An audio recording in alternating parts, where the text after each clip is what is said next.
Hai adik-adik, kembali lagi dengan Kak Rina di online class 101. Kali ini kita akan belajar IPAS dari kelas 4, buku Kurikulum Merdeka. Di bab 1, pembahasannya mengenai tumbuhan sumber kehidupan di bumi. Di halaman 9-15, kita akan membahas fotosintesis, proses paling penting di bumi. Yuk di-subscribe dulu, klik loncengnya, like dan share juga ya. Gimana kabar adik-adik hari ini? Semoga semuanya dalam keadaan sehat. Adik-adik untuk saat ini sebelum kita mulai, Karina informasikan bahwa kalau adik-adik mau les bahasa Inggris, bisa tanya-tanya dulu di DM IG atau bisa cek di formulir pendaftarannya, nanti ada paket-paketnya di sana. Linknya sudah Karina taruh di kolom deskripsi ya. Yuk kita mulai, fotosintesis, proses paling penting di bumi. Pertanyaan esensial, ya, bagaimana tumbuhan mencari makanan? Apa perbedaan tumbuhan dan makhluk hidup lainnya? Mengapa fotosintesis adalah proses paling penting? Proses yang penting di bumi. Nah, dengan pertanyaan-pertanyaan ini adalah yang akan kita pelajari. Jadi di akhir pembelajaran nanti adik-adik bisa menjawab pertanyaan-pertanyaan ini ya. Yuk kita lihat ada gambar. Di sini katanya kucing ini sepertinya lapar. Kalau tumbuhan bisa merasa lapar atau tidak ya? Nah, benar juga ya. Bagaimana cara tumbuhan mendapatkan makanan ya? Tumbuhan kan tidak punya mulut ya. Nah, kita coba lihat bacaannya di sini. Manusia dan hewan akan mencari makanan jika merasa lapar. Hewan akan bergerak mencari mangsa. Ya, kemudian manusia akan memasak atau pergi membeli kebutuhannya. Lalu bagaimana dengan tumbuhan? Makhluk hidup ini tidak berpindah-pindah tempat seperti kita, tidak juga memiliki mulut, tapi sama seperti makhluk hidup lainnya, tumbuhan juga membutuhkan makanan. Caranya melalui proses fotosintesis. Nah, kita pelajari prosesnya. Nah, ini kita akan mengamati fotosintesis. Kita lihat bahan-bahannya adalah kita mau melakukan percobaan ya. Bahannya adalah gelas atau mangkok bening 1 buah, daun segar 1 lembar, lalu air. Caranya petiklah 1 lembar daun segar yang ada di sekitar halaman sekolah adik-adik, simpan di dalam gelas bening, seperti contohnya di gambar ini ya. Lalu isi gelas dengan air sampai daun terendam, seperti ini. Ya, simpan gelas di bawah sinar matahari, diamkan 15-30 menit. Nah, diskusikanlah pertanyaan berikut. Yang pertama, apa yang terlihat pada daun? Nah, terlihat ada gelembung udara. Ya, di sininya ada gelembung udara nih. Kemudian yang B, apa kaitan percobaan ini dengan proses fotosintesis? Nah, gelembung udara yang kita lihat tadi, ini merupakan tanda bahwa daun mengalami fotosintesis, ya. Oke, berikutnya, kosakata baru yang adik-adik ketahui adalah pertama karbon dioksida. Di sini gas yang dikeluarkan atau dihembuskan oleh manusia dan hewan saat bernafas. Lalu oksigen adalah gas yang diperlukan atau dihirup oleh manusia dan hewan untuk bernafas. Seperti kalau adik-adik bernafas gitu ya, tarik nafas itu kita menghirup oksigen. Mengeluarkan nafas itu berarti mengeluarkan karbon dioksida. Nah, ini ada gambar fotosintesis, bagaimana tumbuhan mendapat makanannya.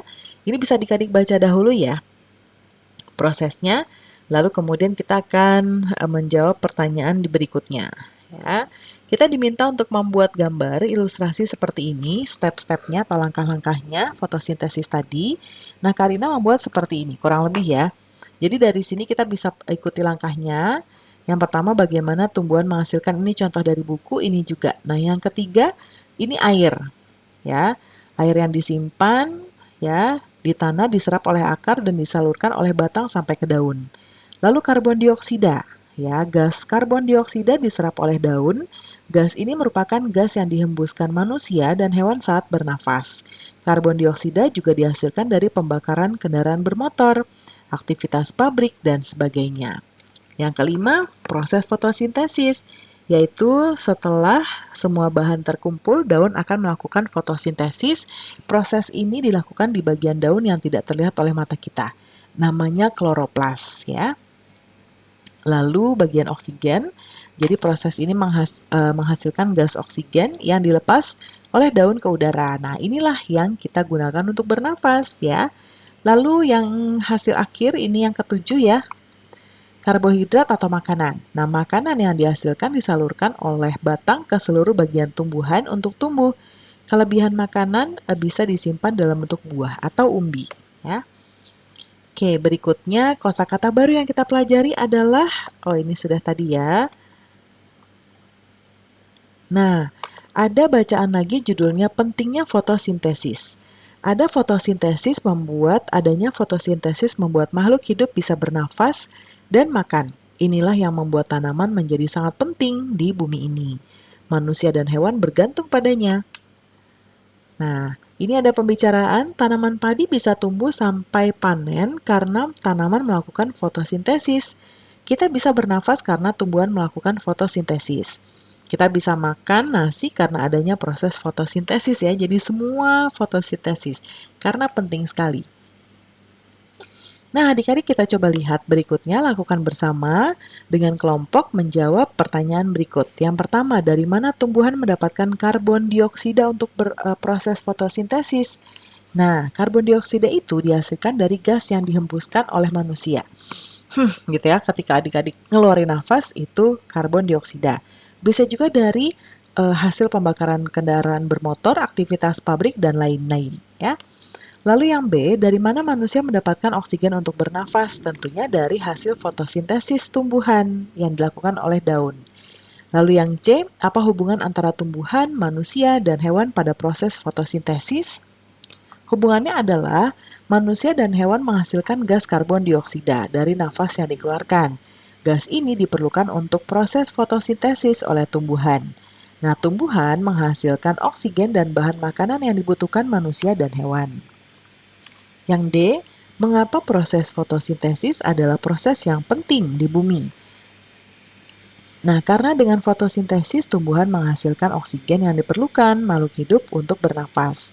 Tumbuhan juga merupakan sumber makanan bagi manusia. Nah, berikutnya kita diminta untuk membuat infografis kurang lebih seperti ini. Jadi tentang fotosintesis, lalu nanti gambar manusia dan hewan ya, karena diminta hubungannya dengan proses manusia dan hewan. Jadi manusia dan hewan bisa bernafas karena adanya proses fotosintesis. Kemudian di bagian 5 ini kita proses jawab lagi. Jika sudah bersiaplah untuk presentasi, jelaskan hal berikut. Nah, yang pertama, yang A, bagaimana proses fotosintesis terjadi? Kita lihat sebelah kanan ya. Tumbuhan mengambil energi cahaya dari matahari dan dimasukkan ke dalam bagian kloroplas daun. Klorofil daun menangkap energi cahaya matahari, akar menyerap air dari dalam tanah dan disalurkan oleh batang sampai ke daun. Daun menyerap karbon dioksida dari udara. Setelah semua bahan terkumpul, daun akan memasak di bagian kloroplas. Hasil masakan daun yaitu karbohidrat atau makanan dan oksigen. Yang B, apa hubungan tumbuhan, manusia, dan hewan dalam proses fotosintesis? Nah, hewan dan manusia bernafas menggunakan oksigen atau O2, hasil fotosintesis tumbuhan. Nah, hewan dan manusia mengeluarkan karbon dioksida saat bernafas. Ya, saat mengeluarkan nafas. Nah, tumbuhan menyerap karbon dioksida tersebut untuk fotosintesis. Yang C, mengapa proses fotosintesis adalah proses yang sangat penting? Karena hampir semua makhluk hidup bergantung pada energi yang dihasilkan pada proses fotosintesis tersebut ya. Nah, fotosintesis menjadi sangat penting bagi kehidupan di bumi karena menghasilkan makanan dan oksigen yang terdapat di atmosfer bumi. Nah, di bagian mari refleksikan. Jika dilihat dari cara mendapatkan makanannya, apa perbedaan tumbuhan dengan manusia dan hewan? Nah, manusia dan hewan mencari dan mendapatkan makanan dari hewan atau tumbuhan. Nah, untuk mendapatkan makanan, mereka perlu bergerak, berburu, dan mengolah serta masak untuk manusia. Nah, tumbuhan dia tidak melakukan hal itu karena tidak bisa bergerak. Jadi mereka menghasilkan makanannya sendiri. Kemudian yang kedua, apa yang dibutuhkan tanaman untuk melakukan proses fotosintesis? Yaitu cahaya matahari, air, karbon dioksida, dan klorofil. Yang ketiga, apa yang dihasilkan dari proses fotosintesis? Yaitu hasilnya adalah makanan atau karbohidrat dan juga oksigen. Lalu yang keempat, mengapa proses fotosintesis adalah proses yang sangat penting? Karena dengan fotosintesis, tumbuhan menghasilkan oksigen untuk makhluk hidup bernafas. Tumbuhan juga menghasilkan makanan yang merupakan sumber makanan dari kita, manusia, dan juga hewan. Yang kelima, sikap apa yang perlu kita lakukan terhadap tumbuhan setelah kalian mempelajari topik ini? Nah, sikap kita terhadap tumbuhan adalah sikap untuk menjaga dan merawat tumbuhan serta alam, termasuk juga merawat ekosistem laut. Ya. Nah, apa yang terjadi jika tidak ada tumbuhan di muka bumi? Nah, kalau ini karena jawab dengan ucapan aja ya. Jadi yang terjadi adalah kita bisa punah lama-lama karena ini tuh rantai makanannya adalah dari manusia memakan tumbuhan ya, lalu hewan juga memakan tumbuhan. Ketika tumbuhan nggak ada, kita hanya makan hewan. Tapi ketika tumbuhannya nggak ada, hewan juga ada yang tidak bisa makan, yang harus makan tumbuhan. Jadi makin lama makin sedikit ya. Nah, untuk belajar lebih lanjut ini ditunggu arahan Bapak Ibu guru ya, karena ada beberapa kegiatannya. Nah, untuk pembelajaran kali ini sudah selesai ya adik-adik. Semoga pembelajaran kita kali ini bisa bermanfaat. Jangan lupa yang mau daftar les bahasa Inggris bisa tanya di IG atau lihat paket di formulir pendaftarannya. Nah, sementara jangan lupa di-subscribe, klik loncengnya, like, dan share juga. Terima kasih sudah menonton sampai akhir. Mohon dimaafkan apabila ada kesalahan dalam perkataan maupun dalam materi yang diberikan. Sampai jumpa di pembelajaran berikutnya.